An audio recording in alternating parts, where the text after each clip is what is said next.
dia que a gente vem aqui, já é uma casa do coração, ela está aqui. Você também. A gente hoje vai conversar, né, no livro Boa Nova, pela psicografia de Francisco Cândido Xavier, Humberto de Campos, faz vários relatos acerca do tempo em que Jesus esteve conosco aqui na Terra. E ele conta várias histórias, né, aquela narrativa poética e jornalística de Humberto de Campos. E a gente pensou uma dessas histórias, uma dessas passagens, né, que o Mestre Jesus esteve aqui, para trazer para a gente, para as nossas reflexões de hoje. O título do capítulo é A Negação de Pedro.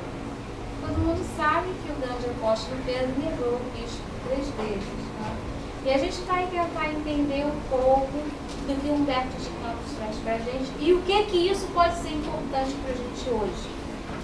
Né? Então a gente vai trazer um pouco da narrativa de Humberto de Campos. Vamos ler porque é um pouco longa, mas a gente vai dar para entender a vocês a história, o contexto da história, e com certeza vocês irão a Boa Nova, porque é um livro maravilhoso e vocês vão adorar muito Boa Nova. Bom, estamos em Jerusalém, na época em que o Mestre aqui esteve conosco, e há aquele momento em que já se aproxima a crucificação do Mestre, e aquela noite solene, naquele ato em que Jesus lava os pés dos apóstolos. Que está narrado pelos evangelistas essa passagem. Humberto de Campos conta para a gente que Simão Pedro não concordava com aquele ato do Mestre Jesus. Era um ato de extrema submissão. Ele, com aquele temperamento dele, ele chegava e falava: é um absurdo, Mestre, que o Senhor lave os nossos pés. Eu jamais permitirei isso. Isso parece um escravo vulgar fazendo esse tipo de coisa. E o Mestre, sempre com aquele olhar suave e compassivo para aquela impetuosidade de Pedro, ele pedia: Simão, meu querido, não queira ser melhor do que os teus irmãos do apostolado. Em nenhum momento da vida queira ser melhor a ninguém. Porque sem o auxílio de todos e o meu auxílio, você jamais conseguirá participar das alegrias supremas da redenção.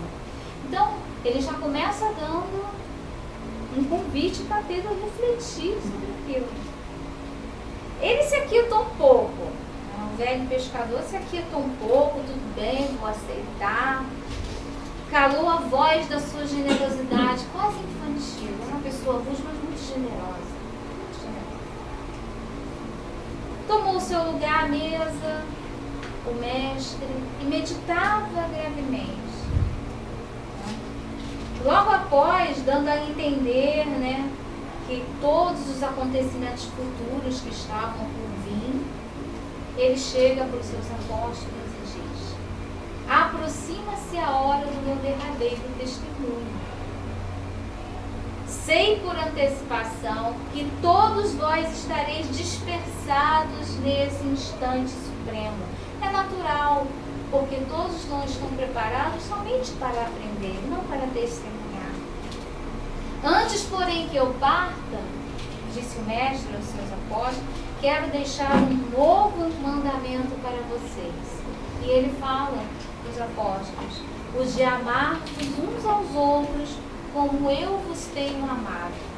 Que todos vocês sejam conhecidos como os meus discípulos, não pela superioridade do mundo, ou pela demonstração dos poderes espirituais através das curas, ou pelas vestes e cristais, mas pela elevação do amor que une a todos vocês, pela humildade com que vocês se entregam ao apostolado e pela boa disposição ao sacrifício. Essa foi a mensagem do Mestre para os apóstolos. Simão Pedro já estava irrequieto, voltou a ficar irrequieto. Afinal, Senhor, com aquele temperamento dele, para onde ides? Para onde o Senhor vai que nós não podemos lhe acompanhar? aquele olhar sereno para Simão Pedro. Vê que ele se interessa, né, pelo argumento do querido apóstolo. E ele fala o seguinte: ainda não te encontras preparado para seguir-me, Simão Pedro. O testemunho é de sacrifício e de extrema abnegação. E somente mais tarde, entrarás na posse da fortaleza indispensável. Olha como o mestre enxergava lá na frente. Simão Pedro, ele queria provar, né, aos companheiros do ideal lá a sua dedicação ao mestre, né? E ele não conseguia entender por que ele não poderia acompanhar o mestre. Então, um propósito, né, de mostrar a sua confiança, ele fala assim: não posso seguir-vos, mestre. Por quê? Duvidas da minha coragem? Então não sou um homem? Por vós eu darei a minha vida, mestre. Todo impetuoso, mostrando, né, por palavras o quanto ele amava o mestre. Jesus sorriu para Simão Pedro, na sua calma e serenidade, e falou: Pedro, a tua inquietação, meu querido, se faz credora de novos ensinamentos. A experiência te ensinará, Pedro, melhores conclusões, porque em verdade te afirmo que esta noite o galo não cantará sem que me tenhas negado por 3 vezes.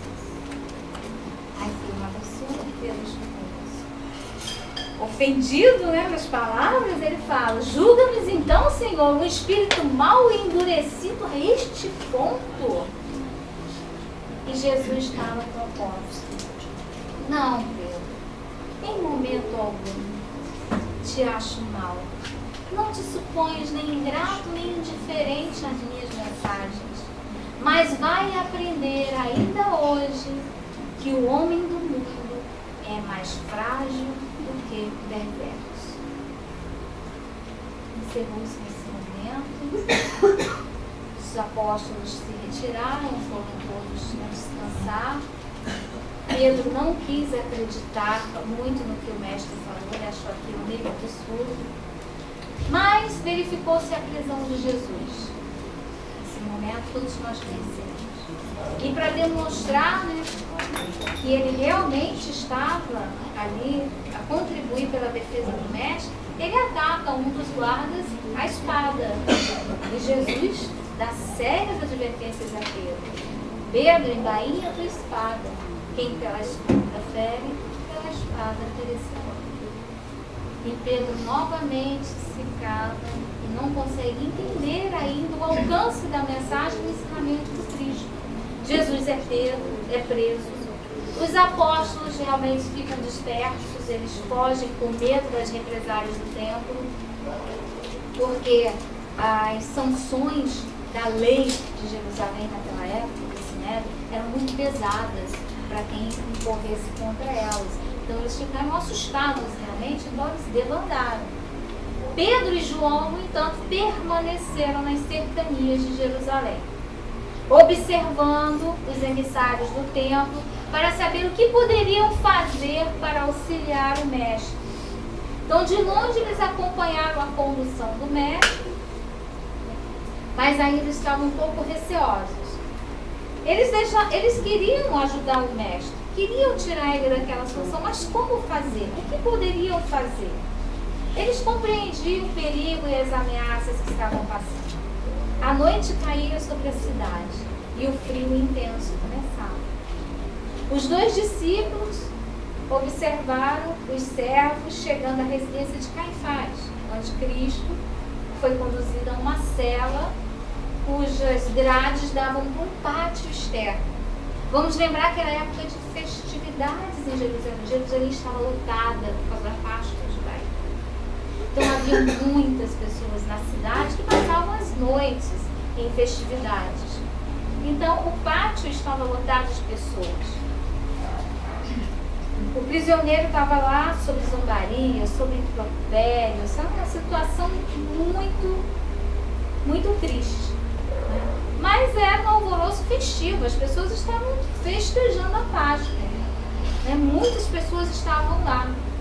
E eles então ponderaram, eles compreenderam que as autoridades do templo estavam imprimindo aquele caráter popular à prisão de Jesus, que a gente já sabe, né? Para se vingar da sua entrada triunfal em Jerusalém. Ele teve aquela entrada triunfal em Jerusalém que a gente conhece. Então, João e Pedro se entenderam. João partiu para Betânia, que é próxima a Jerusalém, mais ou menos 4 quilômetros de Jerusalém, para avisar a Maria. E Pedro ficou, né, para ver o que poderia ser feito para ajudar ao mestre. O ambiente já estava preparado pelo farisaísmo. Já estava tudo pronto, eles já sabiam o que iriam fazer com o mestre. Falava-se do Cristo, né, no meio do povo como um traidor, um revolucionário, um ladrão que chegou à cidade cercado do seu bando, que eram os apóstolos. Então o velho pescador, Pedro, ele sabia, ele sentiu no íntimo a hostilidade que teria que passar e lutar para socorrer o mestre, né? Experimentou aquele frio angustioso no coração que todos nós sentimos nos momentos difíceis. A resolução dele parecia vencida, ele parecia que não iria suportar aquilo tudo. A alma dele estava ansiosa e se deixava dominar por dúvidas, por aflições normais do homem comum. Começou a pensar nos seus familiares, nas suas necessidades comuns. Pensou mais uma vez nas convenções da lei de Jerusalém, do que ele teria que passar por afrontar as leis. Então, tudo isso passou pela cabeça de Simão. Ele estava com o cérebro fervilhando, aquele momento de expectativa pela defesa própria, pelo auxílio ao mestre, pela sua família, ou seja, ele estava naquele momento decisivo, o que eu vou fazer? Pressionado por toda aquela situação. Mas ele entrou, se aproximou, entrou no pátio, onde estavam as pessoas, já estavam servindo vinhos para todos, para comemorar a Páscoa. E logo que ele entrou, ele foi surpreendido por uma serva da casa, que chegou para ele e falou assim: não és tu um dos companheiros daquele homem? E apontou para a serva. Ele ficou, né, naquele momento aflito, né? Começou a dissimular a emoção, começou a pensar o que ia fazer, pensou e falou: estás enganado, não sou eu. Aí ele ponderou, né? Ele começou a pensar naquela primeira negação. Bom, ele considerou que poderia ser razoável realmente. Foi razoável ele ter feito aquilo, afinal de contas, se ele não tivesse feito aquilo, ele não poderia permanecer ali, ele não poderia auxiliar o mestre melhor, mas ele tinha que empregar todas as possibilidades ao seu alcance. Fingindo despreocupação, ele continuou no ambiente. Se dirigiu a uma aglomeração de pessoas que estavam ali fugindo do frio, com um local para se esquentar, tinha uma fogueira, uma brasa. E novamente, uma das pessoas que estavam ali falou: então, vieste socorrer o teu mestre? Nossa, de pronto ele falou: que mestre? Nunca fui discípulo desse homem.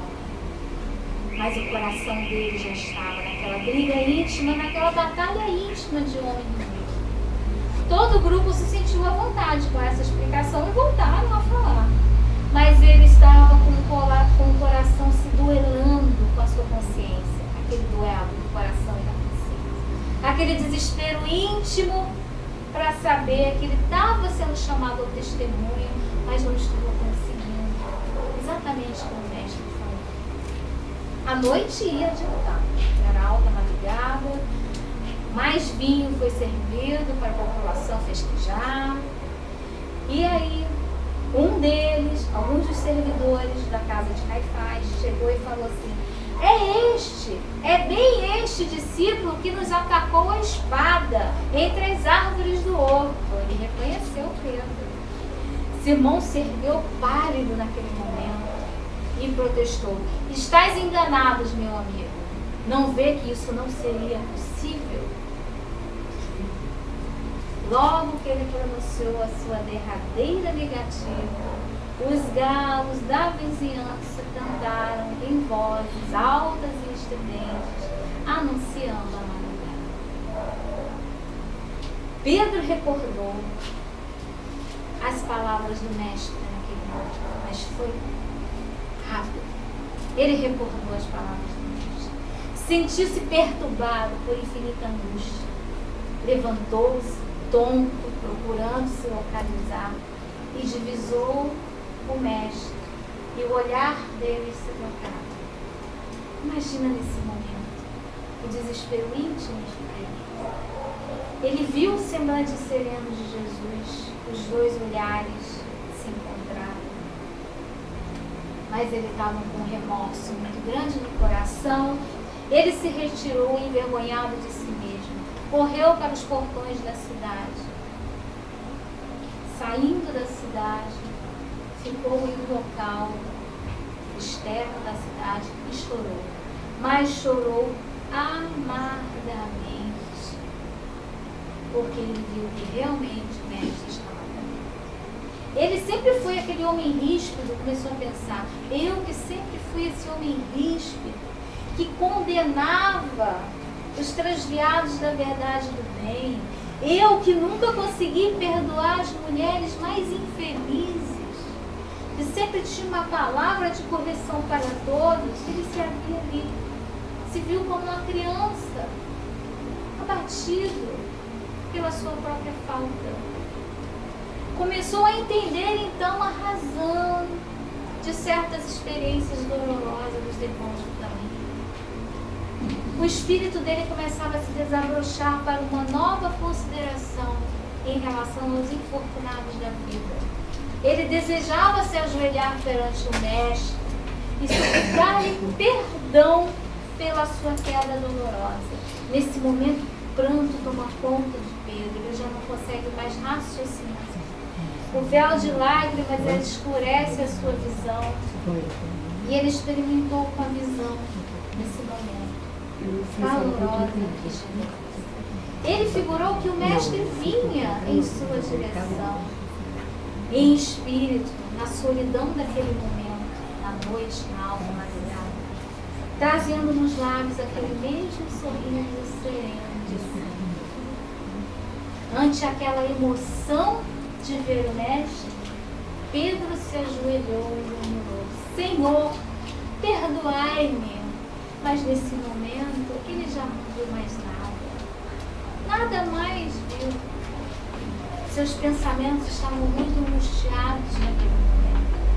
O luar alvíssimo, o frio da madrugada, as luzes das estrelas, a lua, o antigo pescador naquela solidão e naquele sofrimento íntimo, refletiu e lembrou as advertências do Mestre Jesus, quando ele lhe disse, Pedro, o homem do mundo é mais frágil do que perverso. O homem do mundo é mais frágil do que perverso. E aí termina a narrativa de Humberto de Campos. E a gente começa a pensar, o que Pedro pode trazer de exemplos para a gente? A gente tem um primeiro momento na narrativa de Humberto de Campos em que a gente encontra o apóstolo que não aceitava, que não entendia, que era austero, a forma como o mestre se submetia a todos, ele não conseguia entender aquilo. Ele achava que o mestre tinha vindo para ser servido e não para servir. Ele estava desejando sempre provar a sua infinita lealdade e a sua dedicação através de atos exteriores, através daquela movimentação que ele fazia exteriormente pelas palavras. E a gente vê num segundo momento o homem prático, o homem que busca a sua defesa própria, quando começa a pensar na primeira vez em que ele negou o Cristo, porque ele estava tentando se preservar e explicar por que ele estava fazendo aquilo. mas ele ainda não tinha adquirido os requisitos necessários para a fortaleza que vinha a ser o mestre acelerando. Então, é o duelo do coração e da consciência. A gente vê o Pedro nesse momento. O duelo da consciência, o duelo do seu coração. E a gente vê um terceiro momento, que é o terceiro momento, é o remorso, é a vergonha, é o desabrochar daquele novo entendimento, saber o início da autotransformação, da conquista, da fortaleza indispensável. É o pranto renovador, o pranto que renovou a Pedro. E como é que a gente vai ver Pedro depois desse momento? Onde que a gente encontra subsídios, né, dentro da literatura espírita, para a gente encontrar um Pedro pós-negação? E a gente vai novamente na psicografia de Chico Xavier, Paulo Estevão, um livro grandiosíssimo nas palavras, enquanto ele é grande, mas é maravilhoso, é um livro extremamente importante. E eu trouxe 3 passagens aqui que mostram o Pedro pós-negação. E Emmanuel relata o seguinte: desde que vieram do Tiberíades para Jerusalém, Simão Pedro transformara-se em célula central de grande movimento humanitarista. Olha a transformação. Chamando a si os aflitos e os enfermos, inauguraram no mundo a fórmula da verdadeira benemerência social. Então, as primeiras organizações com a assistência dos apóstolos, ele estava lá, firme, guiando, conduzindo, administrando, mostrando, exemplificando. Era o exemplo por excelência nesse momento. Mais à frente, ele está conversando com os irmãos do apostolado para resolver uma questão. Vocês vão entender qual é a conduta do livro. E ele fala o seguinte: meus irmãos, nos trabalhos de minha vida, anteriores ao Pentecostes, confesso que as faltas de toda sorte aparecem no meu caminho de homem frágil e pecador. Não hesitava em apedrejar os mais infelizes e cheguei mesmo a advertir o Cristo a fazê-lo. Como sabeis, fui dos que negaram o Senhor na hora extrema. Entretanto, depois que nos chegou o conhecimento pela inspiração celeste, não será justo olvidarmos o Cristo em qualquer iniciativa? Eles estavam duvidosos em receber ou não, auxiliar ou não, o doutor da lei, Paulo de Tarso. E ele colocou isso, né? Não será justo olvidarmos o Cristo em qualquer iniciativa? Ou seja, o Cristo auxiliou a todos, eles não deveriam fazer a mesma coisa? Olha a transformação de Pedro. Mais à frente, Emmanuel diz o seguinte: isso já é Pedro conversando com Paulo. A obra é do Cristo. Se fosse nossa, falharíamos por certo. Mas nós não passamos de simples e imperfeitos cooperadores.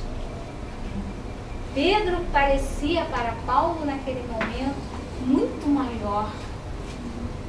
Aquela serenidade, aquele poder de compreensão dos fatos mínimos davam a ele a ideia da sua profunda iluminação espiritual. Agora vamos imaginar a necessidade de passar pela negação. Pedro necessitou daquele momento difícil, necessitou passar pelo sofrimento da negação para poder compreender o quanto era importante, o quanto a sua tarefa era importante. Quantas vezes nós tentamos provar a nossa lealdade a Jesus como Pedro fazia? Naquele primeiro momento, em Atos. Quantas vezes nós não fazemos isso? Como é que a gente pode ver em nós a transformação de Pedro? Como é que a gente pode trazer esse exemplo para a gente? Lá na questão 625 do Livro dos Espíritos, Kardec pergunta à espiritualidade qual o tipo, o modelo mais perfeito que Deus tem oferecido para nós, homens, para servir de guia e modelo.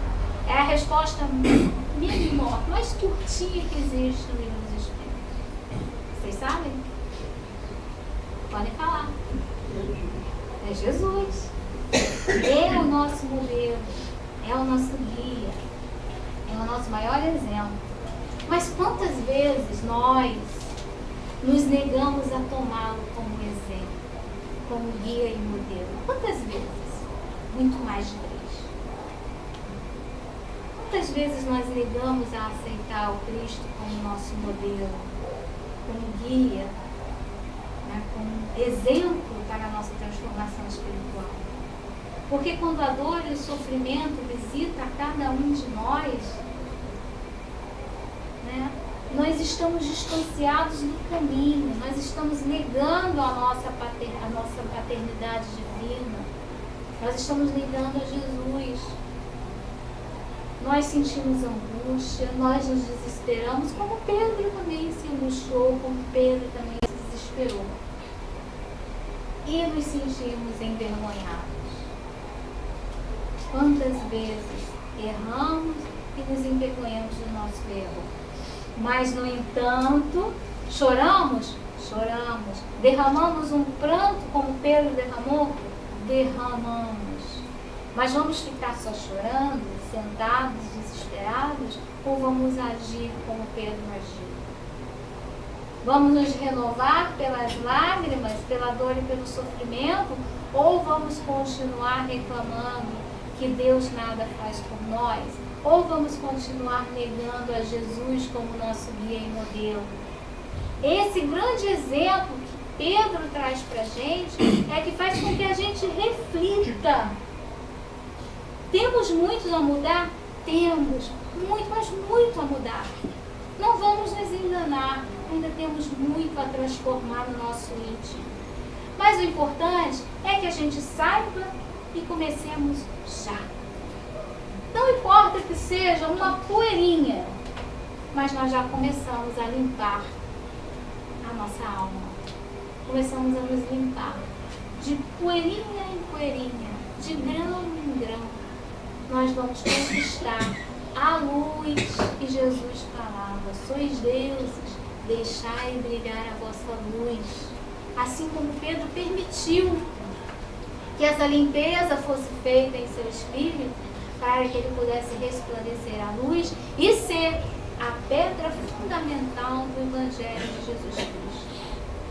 No dizer de Amélia Rodrigues, num livro muito antigo, de Edivaldo Franco, Primícias do Rei, ela fala o seguinte: na Casa do Caminho, ou na Estrada de Jopa, ou em Antioquia, no mundo submediterrâneo, ou em Roma, a veneranda figura de Simão Pedro foi a pedra angular da Igreja de Jesus para a humanidade inteira. O emérito missivista da arregimentação da fé e da esperança, até o momento em que na Babilônia, com Paulo, junto com Paulo, ampliando e mantendo os horizontes da fé viva, outras mãos cingiram suas mãos e o levaram ao testemunho, quando ele foi crucificado de cabeça para baixo. Foi o discípulo por excelência, Simão Pedro, pedra e pastor, que se levantou do engano, soube compreender os seus erros para viver Jesus até o último instante, apacentando os cordeiros do seu rebanho de amor. Pedro cresceu porque soube aprender com seus erros. Se iluminou porque compreendeu que ele é um homem frágil, mas ele não é mau. Então, que a gente possa entender, nós não somos criaturas más, nós somos frágeis. Nós somos criaturas que se perdem às vezes no caminho, mas que a gente tem um guia, tem um roteiro a seguir. Aí a gente fica pensando, mas Pedro é um modelo, é um exemplo, e Jesus também é um exemplo muito distante para a gente. É distante. Então a gente vai trazer um exemplo, a gente não vai dizer os nomes reais, tá? Porque a gente tem que preservar as pessoas. Em uma casa espírita, também não é em Niterói, é lá no Rio, uma senhora chegou procurando tratamento de cura para um câncer que acometia. Ela sabia, tomou conhecimento que aquela casa fazia os ditos passes de cura, e ela adentrou aquela casa procurando. Um dos dirigentes do trabalho a atendeu no atendimento fraterno, conversou com ela. Vamos nomeá-la de Flora. E o amigo que atendeu, José. Flora entrou queixosa, reclamando daquela doença, que Deus não atendia suas preces, por que ela foi acometida com aquela doença horrorosa, ela não aceitava, ela achava que era um castigo, ou seja, tudo que a gente já conhece, não tem nada de diferente do que a gente já conhece. O irmão, José, virou para ela e falou assim, minha irmã tentou, passar para ela algo do Evangelho, porque ela não era conhecedora da doutrina, então tinha que passar algo do Evangelho. Explicou como funcionavam os passes, mas que ela tinha que continuar com o tratamento médico, e assim sucessivamente. Então ela começou os passes. Só que a doença foi progredindo. A um dado momento ela já não conseguia mais andar. Ela era trazida pelos familiares, pelos filhos, pelo marido em cadeira de rodas. Um dado momento ficou complicado para ela ir até a casa tomar o passe, e ela passou a receber em casa. E esse irmão, José, ia visitá-la toda semana. Lia o Evangelho, conversava com ela e aplicava-lhe os passes. Toda semana ele ia visitá-la. No mesmo dia, no mesmo horário. Um belo dia, eles começaram a conversar mais detidamente sobre o Evangelho. As coisas já estavam entrando nela, Eu estava começando a refletir sobre aquele momento. E ela pensou, eu estou aqui, não posso fazer nada. Nesse momento, nesse momento dela, ela não saía mais da cama, e ela só mexia o braço direito. O outro não mexia, só o braço direito. Eu nada posso fazer, estou nessa cama, eu mal consigo mexer um braço. Aí ele pensou assim, você poderia pensar em algo a ajudar os necessitados. Tem muita gente que passa fome, tem muita gente que não tem comida, tem muita gente que... E ele se foi. E Flora ficou pensando naquilo. A gente sabe que os guias espirituais ajudam, botam aqueles questionamentos na nossa mente, a gente começa a refletir. E ela começou a imaginar ele. Eu tenho meu braço, eu tenho um telefone. Aí eu vou começar a ligar para alguns amigos meus para fazerem doce. Aí ela pegou o telefone e ligou para uma amiga dela. Eu estou querendo iniciar uma campanha para aquisição de alimentos, para distribuir aos necessitados. Aí ligou para alguns amigos e uma amiga veio no mesmo dia trazendo 4 quilos de feijão. Isso ela relatando para o irmão José, que numa outra semana, E ela falou assim, olha José, eu fiquei olhando para aqueles 4 quilos de feijão na minha frente. Estava andando. Eu fiquei horas olhando para aquele feijão, imaginando o que eu vou fazer com 4 quilos de feijão. Aí ela lembrou que quando ela caminhava, que ela conhecia muito bem, ela morava ali desde jovem, no bairro, ela lembrou que havia um asilo no final da rua onde ela residia. Pediu para o marido procurar o telefone e ligou. Que eu tenho uma doação aqui de 4 quilos de feijão, é tudo que eu tenho, vocês gostariam? Minha filha, muito obrigada. É exatamente o que a gente precisa para a refeição da gente. E foram lá buscar os 4 quilos de feijão. Aquilo fez uma transformação tão grande em Flora. Aquilo fez com que ela visse que mesmo sem condições de caminhar, sem condições de saúde, com os médicos dando 6 meses de vida para ela, ela viu que ela poderia fazer alguma coisa que ela não fez a vida inteira. Então ela começou, ligava, ela mesma fazia todas as ligações. A casa dela se transformou num depósito de mantimentos e ela distribuía para orfanatos, para creches, para outros asilos, ou seja, para famílias que batiam na porta dela pedindo auxílio. O marido, os filhos ficaram encantados da forma como que ela iluminou-se.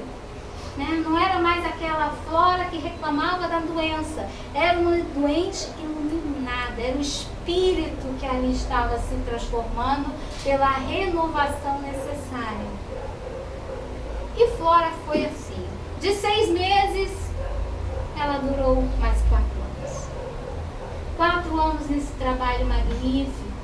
O irmão que fazia os passes semanalmente continua indo, mas já não era mais aquele atendimento a uma enferma, já era uma amiga do coração, em que ele auxiliava, explicava e ela contava o quanto ela estava se desapegando das coisas, o quanto ela enxergava as coisas de formas diferentes hoje, o quanto ela agradecia por ele estar ali do lado dela, o quanto ela agradecia ao marido, aos filhos, pelo auxílio com que ele estava dando. Ela sabia que estava perto dela retornar.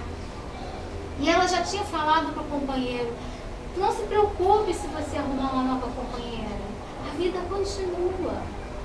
Então aquela pessoa, aquela doente, se transformou numa grande benfeitora. Um dado momento, esse nosso irmão José, no dia dos trabalhos na casa, um dos benfeitores chegou para ele e falou assim, vá visitar a sua amiga Flora, ela não passará nesta semana. Chegando até a casa dela, no dia da visita, ela já não falava mais, a doença já estava tomando conta. Só um olhar vivo e brilhante da companheira. E ela se despediu do mundo. E o último pedido dela foi que todos os seus companheiros de jornada, naqueles 4 anos de trabalho, entregassem algum mantimento, uma lata de leite ou qualquer coisa, no dia do seu enterro. E foi uma multidão de pessoas. Uma multidão de pessoas. E ela deixou determinado quais as casas que receberiam essa última, entre aspas, doação material que ela fazia. Hoje Flora é uma trabalhadora do plano espiritual. Trabalha incansavelmente para auxiliar muitos outros que passaram pelo que ela passou. Mas o seu exemplo trazido, e ela autorizou a muitos a falar do seu exemplo. Ela autorizou, depois de desencarnada, ela deu uma mensagem nessa casa e disse, eu autorizo a contarem o meu exemplo, o que eu vivi e o que se pode fazer com os mínimos de recursos físicos que nós temos. Então, se achamos Pedro, se achamos Jesus ainda um exemplo distante para nós, que possamos pensar nesses anônimos da nossa humanidade que atendem, que consolam, que confortam, que compreendem o sofrimento humano, que choram também, que têm problemas, que se desesperam, mas se transformam pelo erro. Então que a gente possa entender que erramos e erramos, e com certeza continuaremos a errar. Mas que utilizamos os nossos erros para crescermos, para compreendermos o quanto nós somos importantes na economia universal, o quanto Deus, o quanto Jesus aguarda pelo nosso pequeno movimento de auxílio ao próximo. Que o Senhor Jesus possa abençoar a todos, derramando as bênçãos de luz para essa casa, para todos os corações encarnados e desencarnados que aqui se encontram. E que possamos entender, como a Rose falou, vamos colaborar com o nosso tratamento. Temos que buscar nos transformar, nos corrigir, de pouquinho em pouquinho, conhecendo os nossos menores erros, porque os piores ficam para depois, quando a gente se fortalecer.